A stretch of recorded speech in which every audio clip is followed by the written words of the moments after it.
Welcome to Difficult Conversation Africa broadcast. I present to you the host, Yinka Olaito. All right, welcome to Difficult Conversation African podcast. My name is Yinka Olaito, a platform where we raise issues many are afraid to raise, a platform that is focused on development, African development at large, where we push for even development across the nations of Africa. We are examining issues that can lead to development and other related issues, either at the personal, corporate, at national level.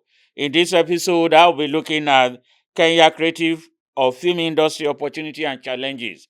Every country has opportunities in the area of their entertainment, but maybe we'll be looking straightly at the film industry and its contribution and opportunity to Kenya development. What is very sure is this: Kenya entertainment, especially the film industry, is growing rapidly and is contributing and surpassing the expectation, moving to about 60%. At present, is contributing about 5% to national growth development. But as great as this industry is, it's also on record that it faces many challenges despite the opportunities, even though it's a youth-led industry. And we found that many young people are driving the economy, especially the film industry. And therefore, today we want to examine some of the opportunities and challenges that entertainment, especially the film industry in Kenya, face every day. In today's episode, my guest is a young actress, Adeti Nyakagwa, a young film producer, actress, and writers. Welcome, Adeti, to the program. Thank you so much, Yinka. I appreciate you hosting me today. Thank you. And I'm so proud of what you do in the Kenya film and moving industry. You are so passionate about it. Some of your stage plays and all of them, playwriting had been something that I'm so glad that young people like you are driving that sector. So we go straight to the question: how will you assess Kenya creative industry in terms of vibrancy and potential? I mean, if you are going to stream it down, movie and film industry. Okay, so I'll proudly say that the vibrancy is picking pace. It's amazing. It's something that I would call lit, It's lit, it's alive, it's ecstatic. It's something to always look forward to. And this is because we are in a time frame where many young Kenyans have decided to face their talents through academic courses, a diploma in maybe film theater, a degree, and some are even mastering it. A while back, someone could not pursue such a course. It would be considered as a course for failures. But now you can see it's something that you embrace and it's feeding people. And Kenyans are very daring. They take risks, They write phenomenally. And above everything, we're trying to recreate and tell our stories from our perspective, just as Kenyans, just as Africans, and without so much of Western influence. If I was given a scale of 1 to 10, I would say we are between 6.5 up to about 7. Because of first the comprehension, the technology, the passion, all those, and people deciding to economically earn from the artistic perspectives. I see that, and even there's an advantage of just owning a smartphone. You don't need to hire very expensive equipment to make a film. Just with a good phone, a good Samsung, a good iPhone, you're out there making a film. So it's really, really something we are embracing, especially millennials and Gen Zs. And I remember when I was in Nairobi last year. I think was it last year or 2 years ago? We were talking 2 years ago, and we were talking about whether you have support when you wanted to go into film production and movie. Has anything changed for most parents whose young people want to go into movie entertainment industry in Kenya now? Oh, so I am one of the few very lucky people who have been supported by parents from inception. I come from a family that supports a child's talent. For example, my little brother likes playing soccer. So he was taken to a football academy from as little as 3 years. And my father is the one that discovered I could be a thespian. and they, together with my mother, now held my hand all the way to master level, and now I'm even doing a PhD in something culture. Right. So I'm so supported. I'm among the lucky few, but majority of Kenyan parents have lived believing that anything the arts is maybe for failures, you know, that colonistic perspective that a child should wear a suit and be in an office by 8 a.m. You know, my child should be a doctor, a teacher, something of that kind. But many parents are now waking up from that, and they believe even an artist can just make a career and do life. After all, we're the ones shifting spaces and creating all the change. We're the voices that are limitless, you know. That's really fantastic.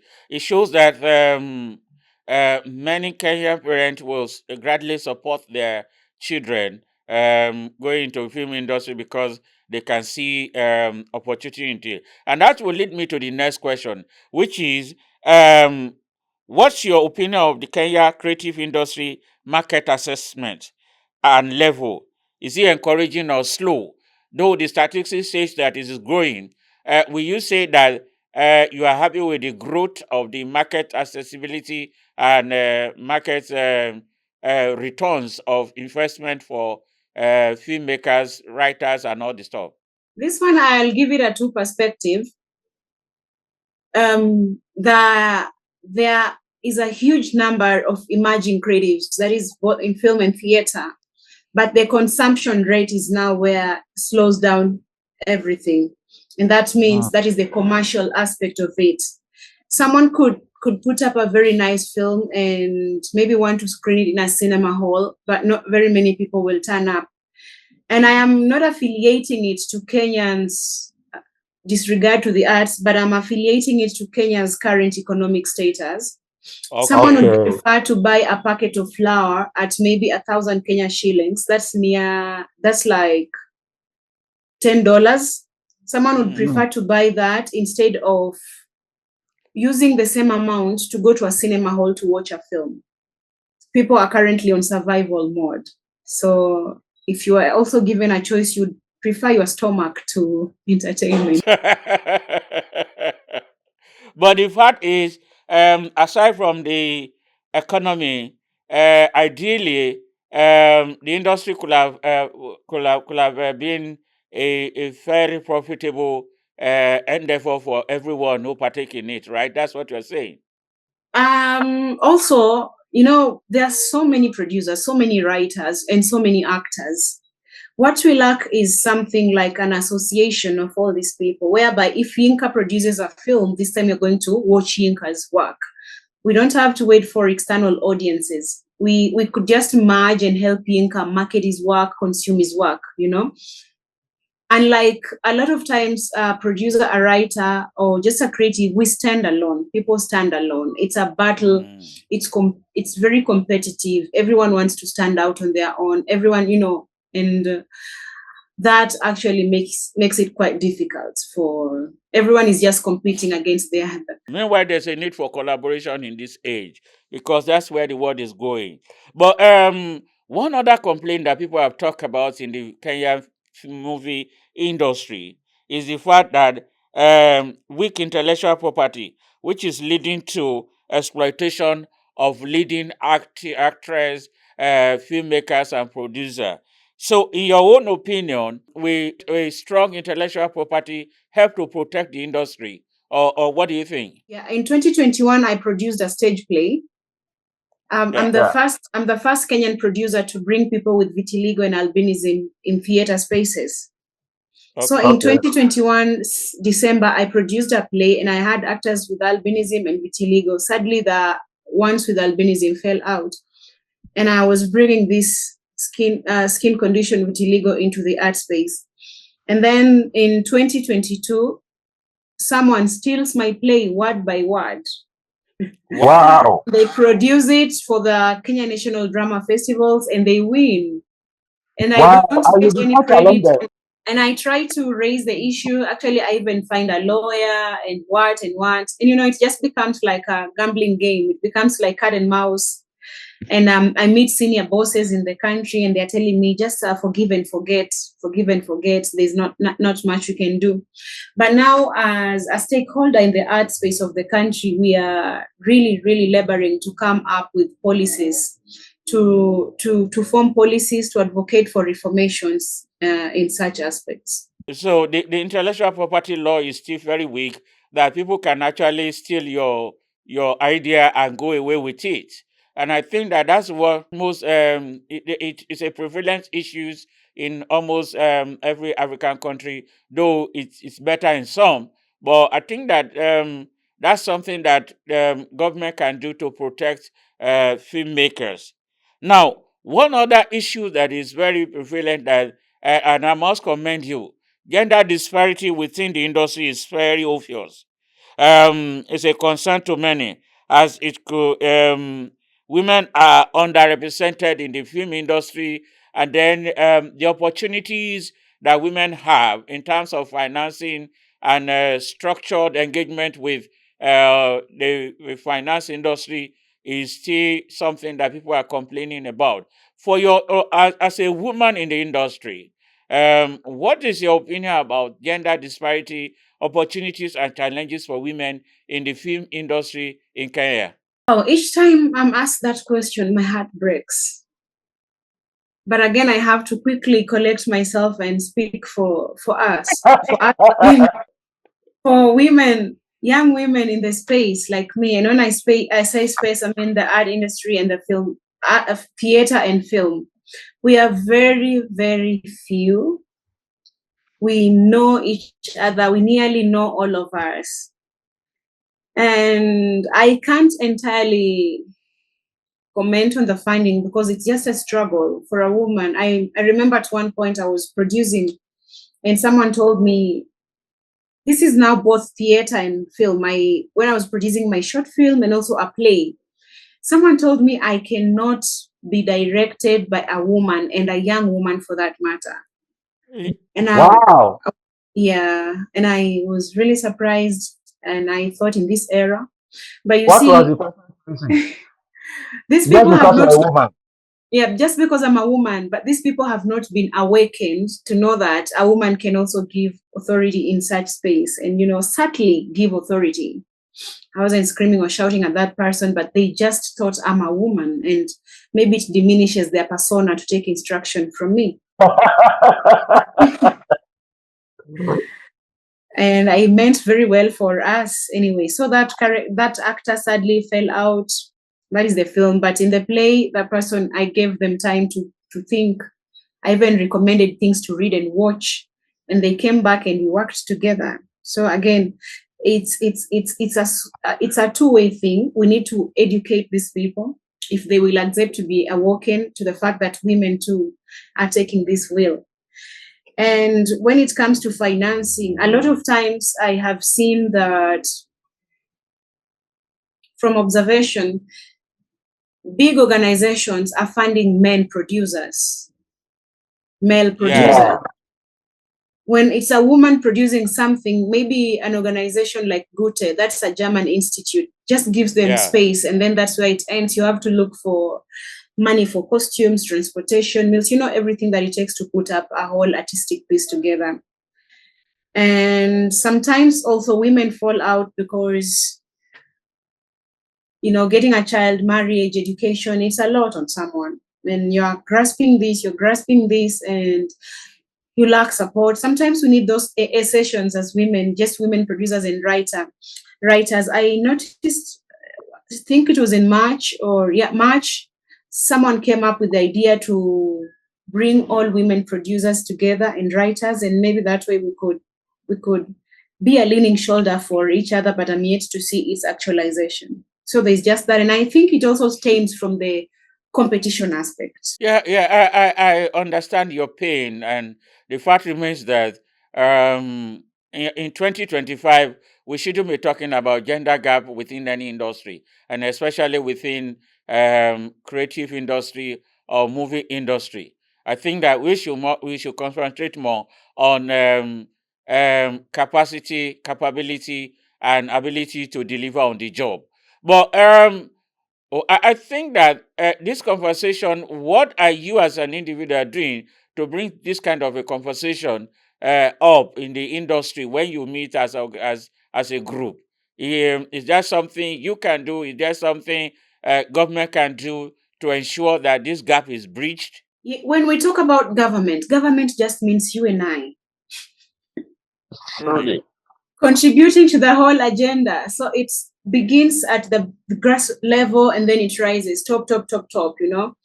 So as a woman producer, I have made it my agenda as someone who advocates actually for inclusive spaces, not just for women, but for a lot of people, for everyone, for marginalized communities, for people living with skin differences, for trafficked women. We have a number of trafficked women.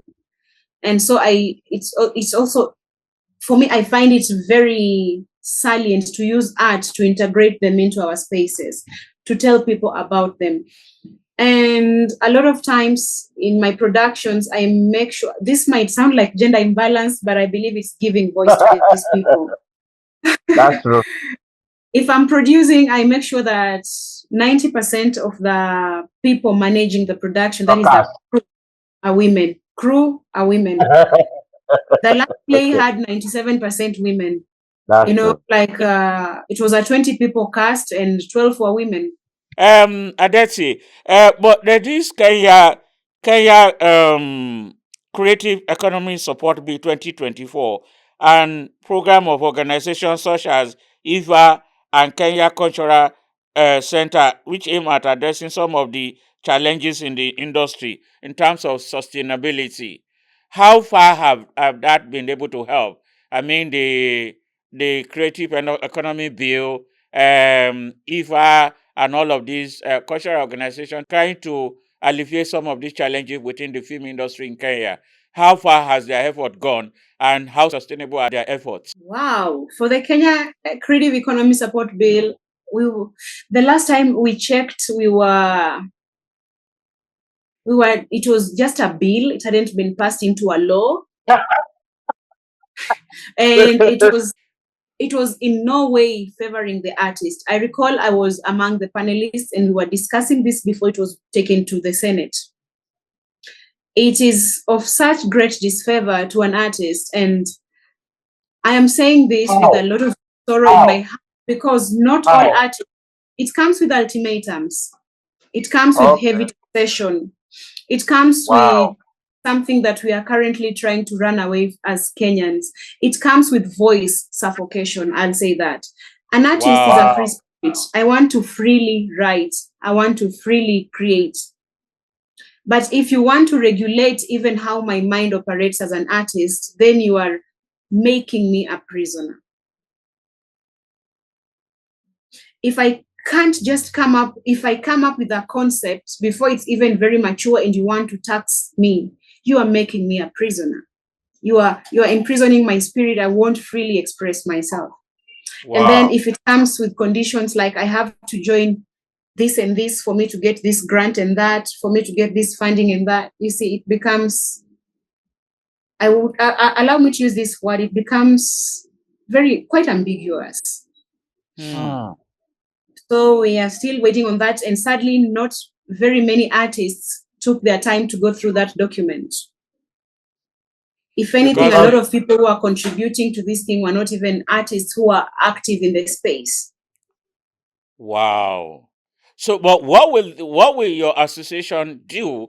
What will the artists do if at this present? And I also appreciate the fact that it has not been passed into law. When it comes to time for public debate, I think that it will be good for your association to make contribution and to be part of the conversation around that. And I hope that, because I tried to read some of the content of the thing, I was wondering whether it would be favorable, and I was wondering why Kenya film producer and artists not really talking about it or making noise about it.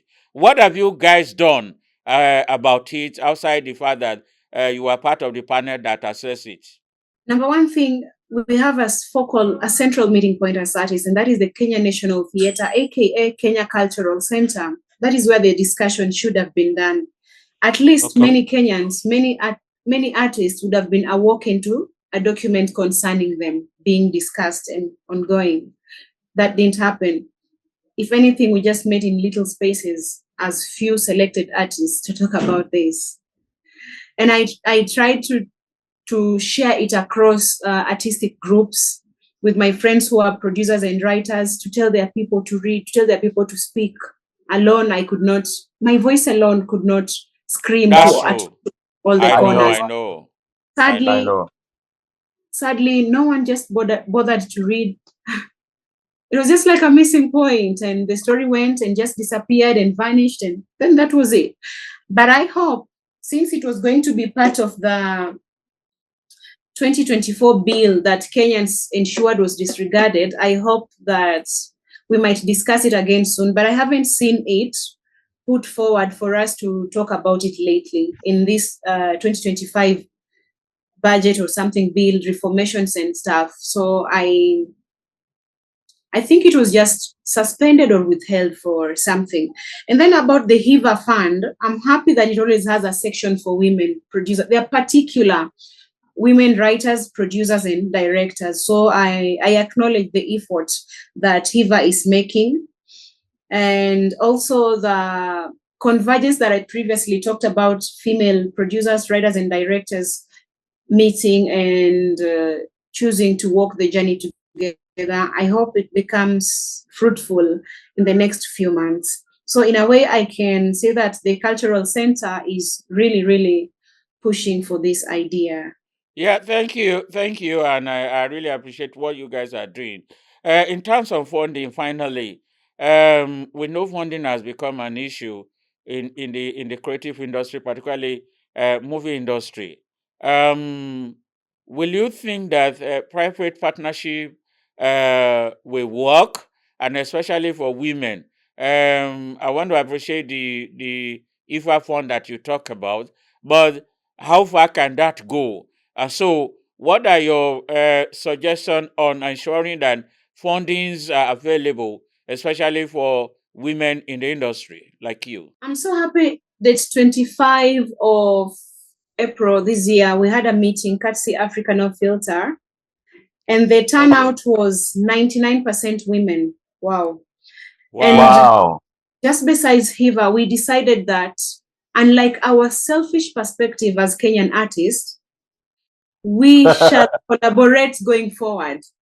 If a fund comes out, we will take up the fund, apply together, Wow. write together, cast together, and move together. That is something that hasn't happened in this country. People working just as a group of entirely women. But you see that when men, like, let's say, for example, this famous band group, Sauti Sol, it's just a pure boys band and they're doing phenomenal work. Why can't women also do the same? So that is something that we are working on, and we hope that we'll be a first group and others can take initiative and just join and also create maybe similar affiliations. Maybe that way we will shift perspective in the industry.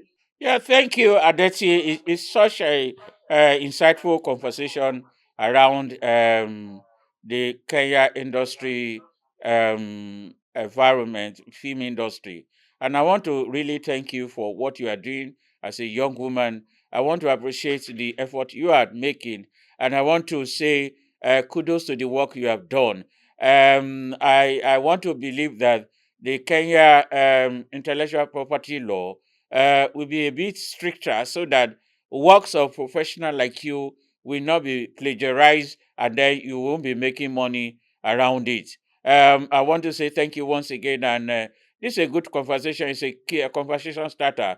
I believe that one of these days we will come back again to have a follow-up discussion on what has changed and how has the bill, the Creative Economy Bill and the HIFA Fund, how is it helping? We want to also look at the possibility of the IFA fund. How is it helping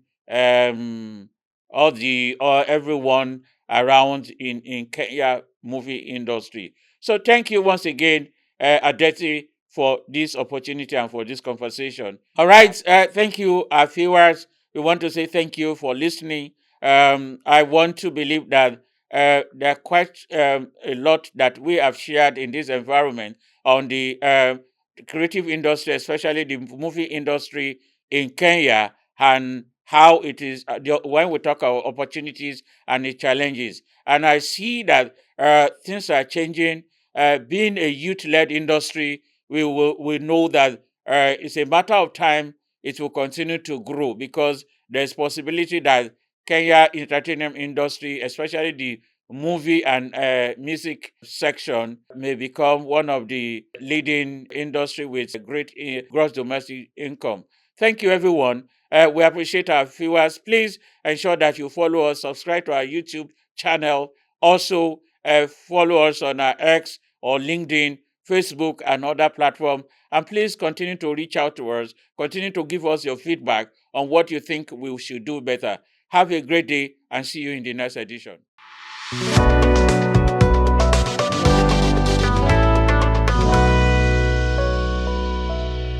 Thank you for listening to this episode. For inquiry, please send an email to info@difficultconversationafrica.org. Telephone 0809 3160 591. Please follow us on YouTube, Facebook, Instagram, and Twitter at Difficult Conversation Africa. See you soon.